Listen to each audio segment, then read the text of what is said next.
chers téléspectateurs, bienvenue sur la TSTV, c'est l'heure du journal. Tout de suite, les titres. Les militants et sympathisants du PASTEF de Ousmane Sonko à Kédougou ont tenu un point de presse pour fustiger la convocation de leur leader politique la dernière fois.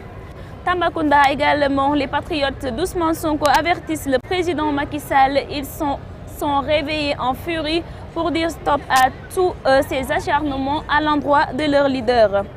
Plus d'une valeur de 2 millions partie en fumée suite au feu de brousse qui a ravagé toute la production du GI Tilo Tilo de l'Aprovac à Tambacounda. La page sportive mettra un terme à cette édition. C'est la fin du titre. Restez avec nous. Le développement, c'est dans quelques instants. mbokk yi jërë ngeen jëf daleen ak jàmm ci xibaaru digg bëccëg gi ñu jukki leen la ca gën a fës dañu koy door rek ñëwuk njiitu réew mi président Macky Sall fii ci diwaanu Thiès kaay benn dëkk ñaari gaar ci lu ñeel nag tournée économique bi mu fi amal dinañ ci dikk ànd ceeg yéen nu mu gën a yaatoo ci biir xibaar yi daañu dem wutali ca diwaanu Kédougou ñi bokk nag ci parti bi di PASTEF ñoom itam jamono ji ñu ngi doon jàkkaarloog way taskatu xibaar yi président Macky Sall si seen leader boobu di président Sonko seen i kàddu laa ngeen ci ànd ci biir xibaar yi des ca diwaanu Tambacounda ñoom itam ñi bokkee ci Ousmane Sonko ñu ngi doon jàkkaarloog way taskatu xibaar yi daal di àdd nag ci convocation bi nga xam ne dafa fas yéene wuy ji loole nag jàpp nañu ne lu ni mel duñu ko nangu benn yoon seen i kàddu itam daañu si dégg ak Abdoulaye si nga xam ne moo di Junior Ba suñu naataango ca diwaanu Tambacounda mbokk yi xibaaru digg bëccëg yi daañu ko jeexalee lu soxal wàllu tàggat yaram lii moo di ponk xibaar yi bu ngeen taaxirloo tuuti ñu dikk ak yéen ci faram-fàcce gi.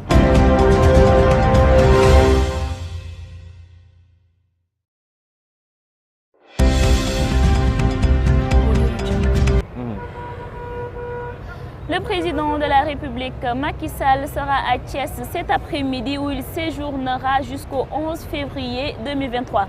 Après l'accueil populaire prévu à 17h30, il sera installé à la gouvernance où il y aura un audience. Ce jeudi à 10h se tiendra le conseil des présidentiels sur le développement de la région. Il est Mamadou Cissé Kédougou, TS. mbokk yi ñu des ci xibaaru digg bëccëg gi ca diwaanu Kédougou ak farañaale benn coalition Yewwi Askan Wi wala sax ñi nga xam ne ñoo fare ci PASTEF bu Ousmane Sonko ñoom ñu ngi doon jàkkaarloo ko way taskatu xibaar yi daal nag addu ci seen leader boobee ñu convoqué Ousmane Sonko ba ñu jàpp ne daanaka dañu ko bëgg a jaay doole xañ ko itam mu bokk ci jongante yi ñu dëgmal ci atum 2024 lu mel nag ñoom fas yéene ñoo taxaw tembe ngir aar seen leader président Ousmane Sonko kaddu yi la ñu dénk suñu naataango ca diwaanu Kédougou ñu teewlu. À l'instar des autres villes et régions du Sénégal, les patriotes du département de Kédougou ont tenu un point de presse pour fustiger la convocation de leur leader Ousmane Sonko à Dakar face au ministre Mame Mbaye Niang. Aujourd'hui, nous restons focus, les patriotes, nous restons focus. Rien ne peut nous ébranler. Notre détermination à accompagner le président Ousmane Sonko jusqu'au palais en 2024.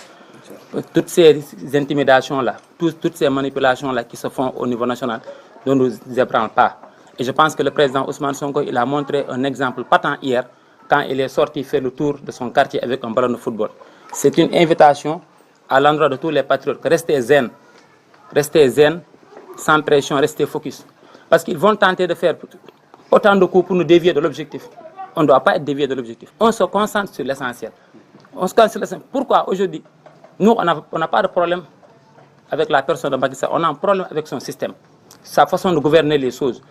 Pourquoi je vais parler d'une situation qui me touche beaucoup concernant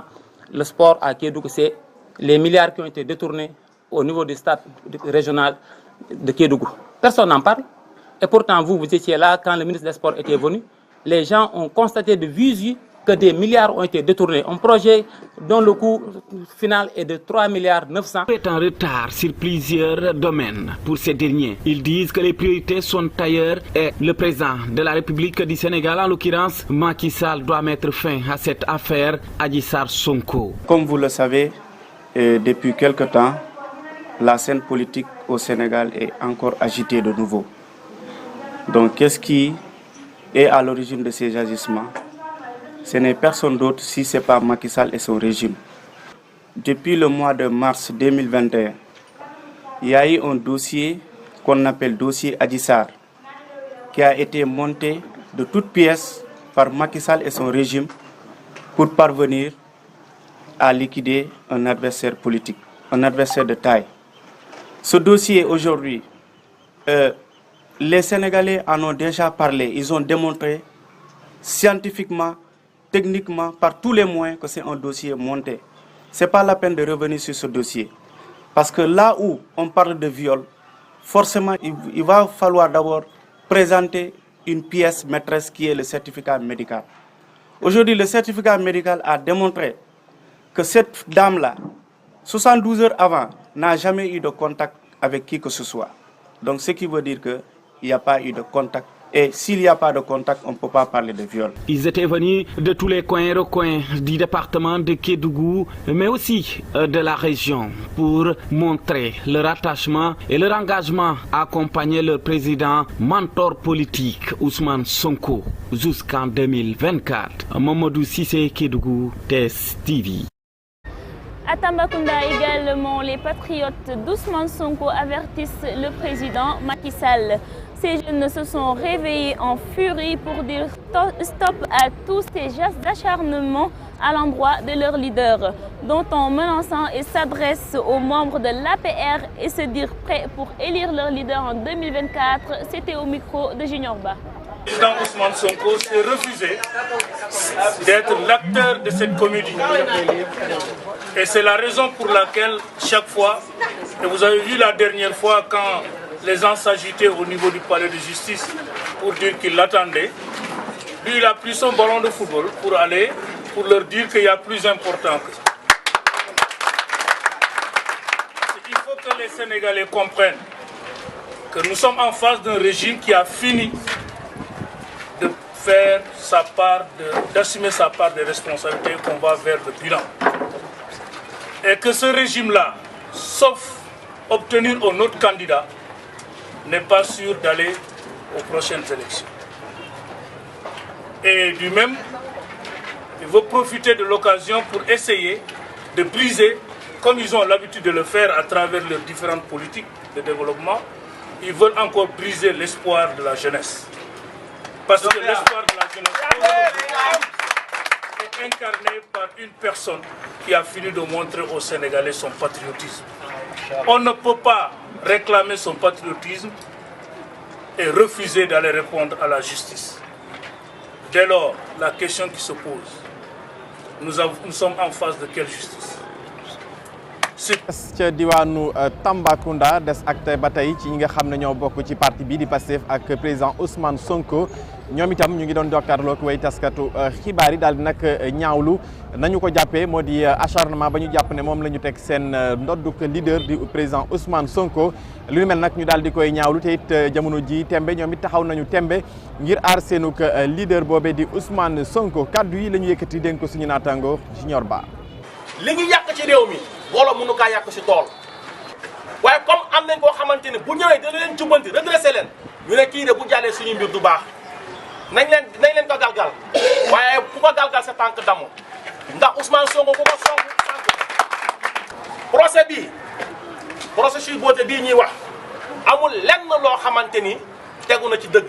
ndax lépp li nga xamante ni day setal Ousmane Sonko rek leer na témoignage Ndeye Khady Diagne dafay setal Ousmane Sonko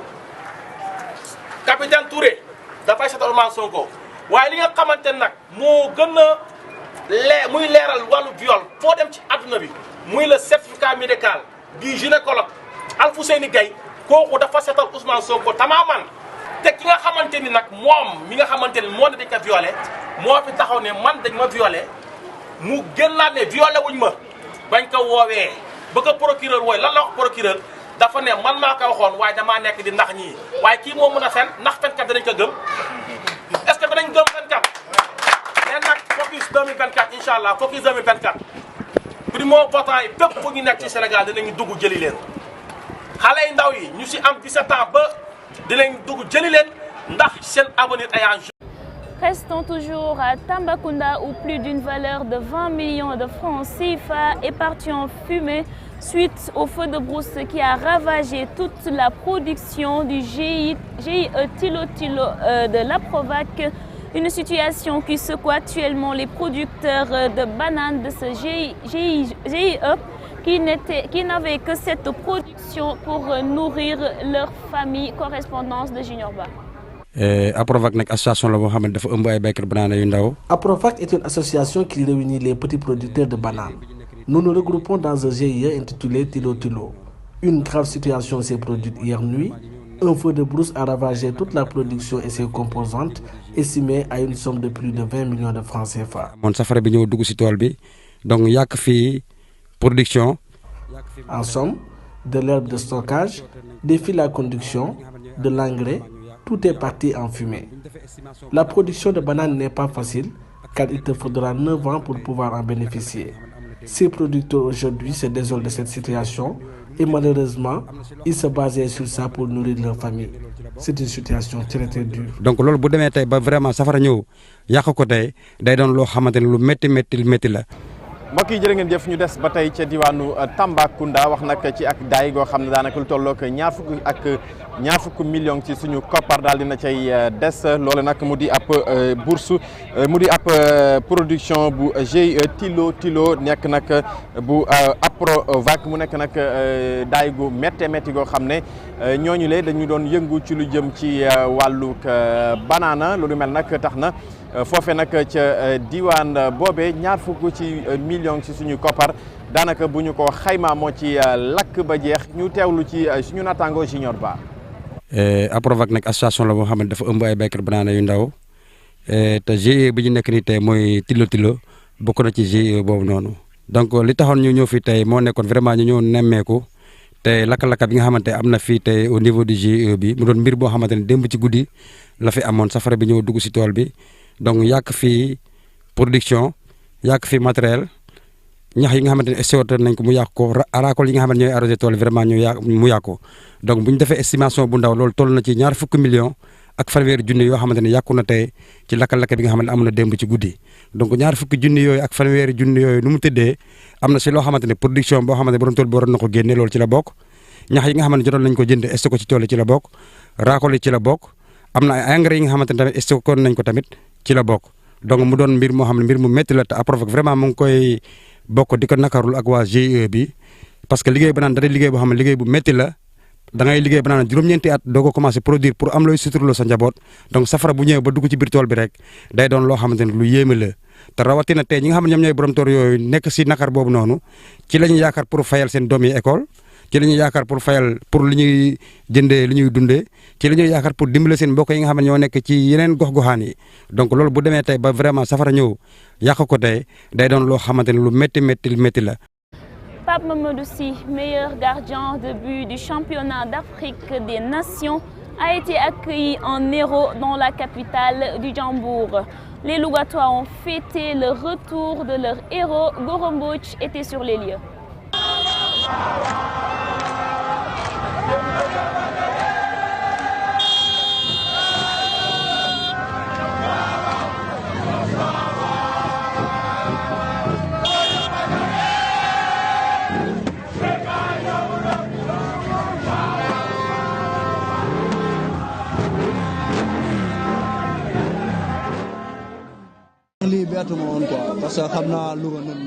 Ça m'a pas beaucoup surpris parce que je connais ce qui m'attendait à Louga. Je sais qu'ils aiment leur fils. Ce qui m'a vraiment touché, c'est quand j'ai vu ma famille. J'étais vraiment choqué et je rends grâce à Dieu et je le remercie. Louga est notre fierté et partout où nous sommes, on représente notre ville et on fait tout pour les rendre heureuses. Mais vraiment, je suis content pour tout. Je remercie toute la population de Louga. C'est un grand plaisir d'être reçu par le président de la République. Il nous a accueillis et nous a récompensés et il nous a félicités. Les Sénégalais aussi sont contents et c'est l'essentiel. Il est bien éduqué et il est très respectueux. C'est pourquoi nous l'avons bien accueilli. mbokk yi ñu des ci lu soxal wàllu tàggat yaram ginnaaw bi nga xam ne Sénégal daal dinay am ndam lu am solo ci CHAN bi foofee ci diwaanu Algérie ki nga xam ne moo di Pape Mamadou Cissé nekkoon nag meilleur gardien daal dinañ koy nag dalal ca diwaanu Louga ci délégation bu am solo boo xam ne askanu Louga ñoom ñëpp daal dinañuy génn daal di nag gàttandu ki nga xam ne moo di seen doom joojule di Mamadou Cissé nekk nag meilleur gardien ci CHAN boobee ca Algérie ñu teewlu ci reportage.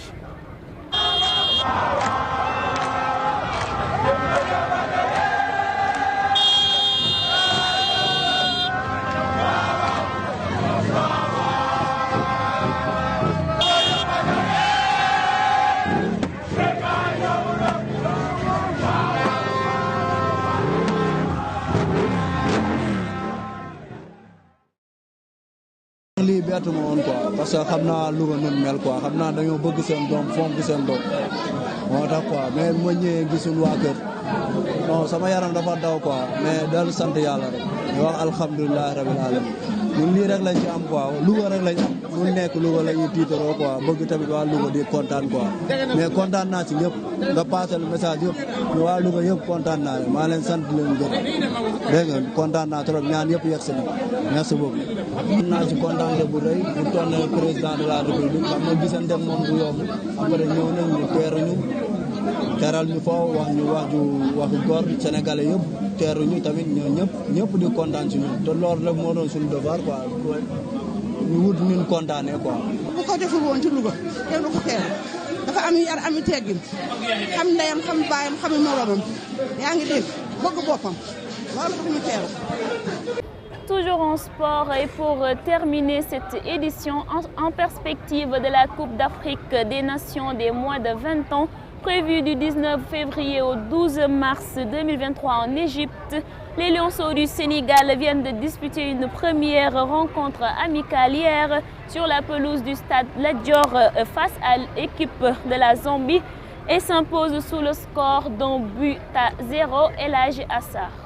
Les Lionceaux U20 ont remporté leur premier match amical face à la Zambie ce mardi soir au stade Lat Dior. Les poulains du coach Malick Daf ont remporté leur face-à-face contre les jeunes Chipolopos sur le score d'1-0. Il y aura beaucoup d'enseignements à tirer de ce match amical pour Malick Daf et son staff. Ces garçons ont pris les dessous sur la Zambie U20 sur le score d'1-0. Dans un match dans la majeure partie dominé par les Lionceaux, Samba Diallo a permis aux siens de remporter ce premier match de préparation.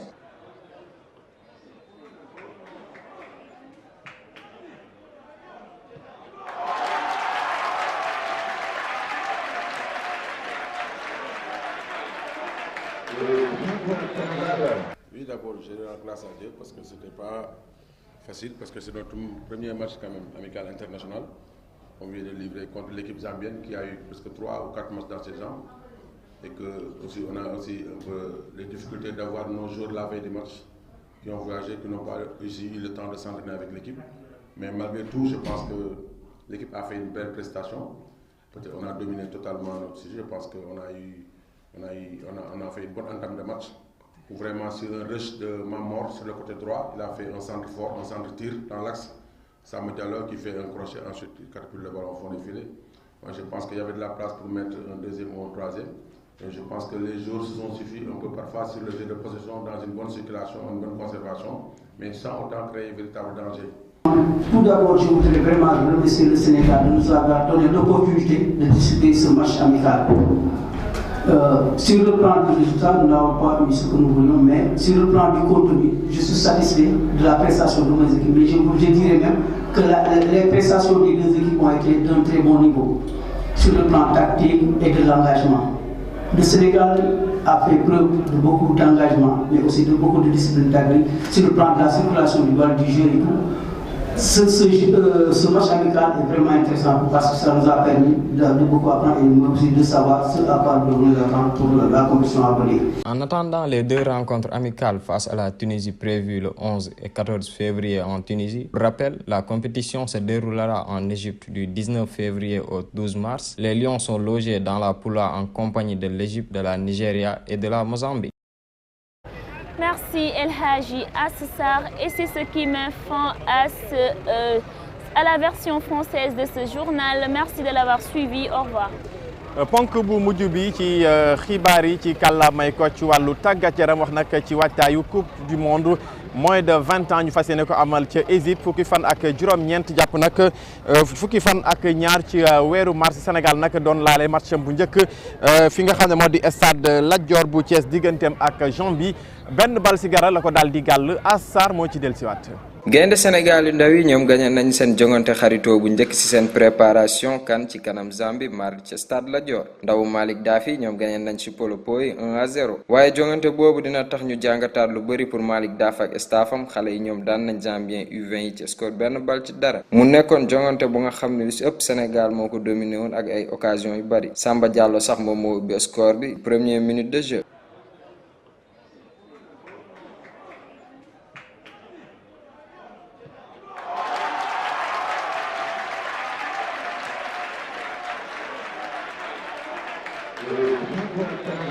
waaw wax naa ko léegi sànq ci waaw comme ni nga ko waxee bon ñu ngi sant yàlla bu baax tey ci guddi normalement war nañu tukki war nañu jël vol rapide dem rallier Casa après Tunis bon le 11 am nañu match amical contre Tunisie foofu le 14 am nañu match amical contre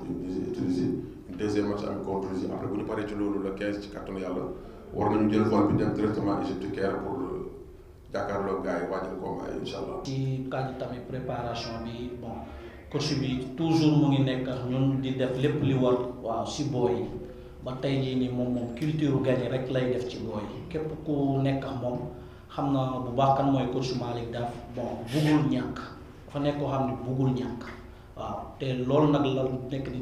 def si booy ba ñun ñi nga xamante ne ni def nañ ak moom plus de 5 ans xam nañ moom buggul ñàkk. gaynde Sénégal yi ñoom dinañ amal ñaari jongante xaritoo ak Tunisie le 11 ak 14 février ca Tunisie di leen fàttali ko compétition bi dina tàmbali ci 19 février ba 12 mars ca Égypte suñu gaynde yi ñoom nag ñi ngi nekk ci poule A ak Égypte ak kii di Nigéria ak Mozambique. jërë ngeen jëf mbokk yi lii moo fi gënoon a fës ci xibaaru digg bëccëg yi jaajëfal leen ci ànd bi ak ñun si suñu télévision Teranga Sénégal TV xam ngeen ni ñu ko junjee woon ci ponk xibaar yi tey ci diwaanu Thiès njiitu réew mi président Macky Sall daal di fi nag fas yéene amal ak tukkib nemmeeku ci diirug ñetti fan tey jii la fas yéene yegg si bu juróomi waxtu ci ngoon jotee mu di à 17h30 fas yéene fa amal nag ab tukkib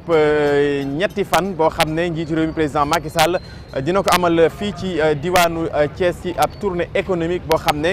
dina ci amal nag conseil des ministres décentralisé fas yéene waxtaanee ëllëgu Thiès ci mandat bi nga xam ne moom la ko réew mi jox loole nag ñu fàttali ne njiitu réew mi président Macky Sall bii moo di ñaareelu yoon bi muy ñëw ci Thiès di fa amal conseil des ministres décentralisé bu ñu fàttalikoo ci atum 2014 moo nekkoon bu njëkk ñu dugaloon ci sax koppar gu bari ci ay milliards loole nag mbokk yi moo tax suñu gan ci suñu rédaction bu télévision Teranga Sénégal TV Ndioba Sow la bokk ci Alliance pour la République dans la coalition présidentielle Benno Bokk Yaakaar Ndiob maa ngi lay nuyu maa ngi lay ziar ma bàyyi la nga nuyu ak téléspectateurs yi. waaw Bamba maa ngi lay nuyu di nuyu waa TSTV yëpp di nuyu waa Thiès. di nuyuwaat département bi di santaat yàlla bu baax di julliwaat sangu-sang yi Seydina Mouhamed et puis di rafetlu nag li nga xam ne tey moom ngeen def ci promenade de Thiès waa parce que yéen a ngi xool nit ñi fan la ñu toll ak fan la leen président toll ak lan la ñuy waajal ba tax ngeen jël tey ji seen télé bi ñëw samp ko fii ci li nga xamante ne si moom mooy këru Thiès. loolu ñu ngi leen ci sant bu baax. d'accord ci loolu sax la ñuy des njiitu réew mi président Macky Sall mu ngi fi war a yegg si tey ji bu juróomi waxtu bu tamee ba toftal fanweeri simili mu di 17h30 ci ganu ko ñetti fan dans le cadre ci benn tournée économique alors lan mooy accueil bi ngeen réservé tey njiitu réew mi président Macky Sall. waaw Bamba accueil bi foo ko takk weesu na fa parce que tey ji man Thiès laa dëkk su ne à Thiès président Macky Sall nekk sama président ma bokk ci APR ñuy teeru nag président di ko teeru boo xam ne teeru bu mucc ayib la war a doon ma ci ànd ak nag ki nga xamante ne si mooy monsieur le maire Magaye Boye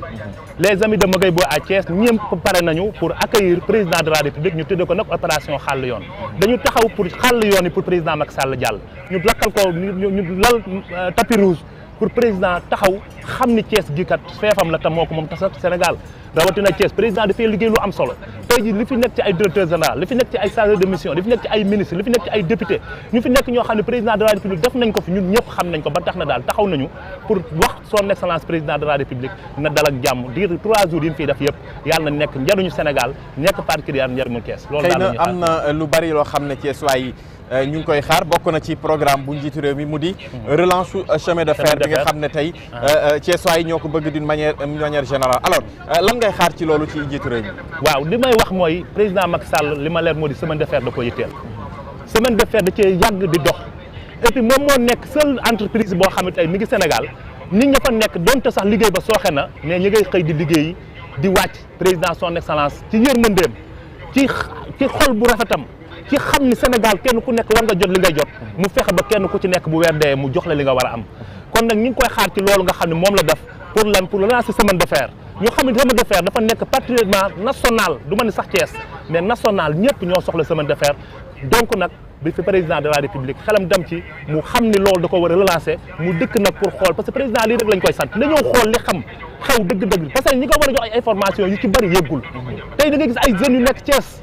lu mel ni les jeunes cadres barki démb ñoo taxaw fii Sams nga xam ne lu nekk dañ koo joral président de la république ñu boole seen dool tey Thiès bu ndaw ba ñëpp di woote mën naa ne ñoo ubbi carte gi ba kenn ku nekk war a xam ban taxaw nga war a taxawaay ci Sénégal ban taxaw nga war a taxaw ci sa dëkk ban taxaw nga taxaw ci président de la république Alaaji Macky Sall ñu koy ñaan nag mu ñëw ak jàmm ak seen jàmm ñu teelu ko tatagal ko ba li nga xam ne moom la ñu dig te ñu gëm ni moom saa yi bu ñu mësee dig def na bu dikkee defal ñu lépp waaye daal may gërëm nag ki nga xam ne mooy dañ sàdd gi nga xam ne moo nekk ci xombal te Alaaji Magay Boy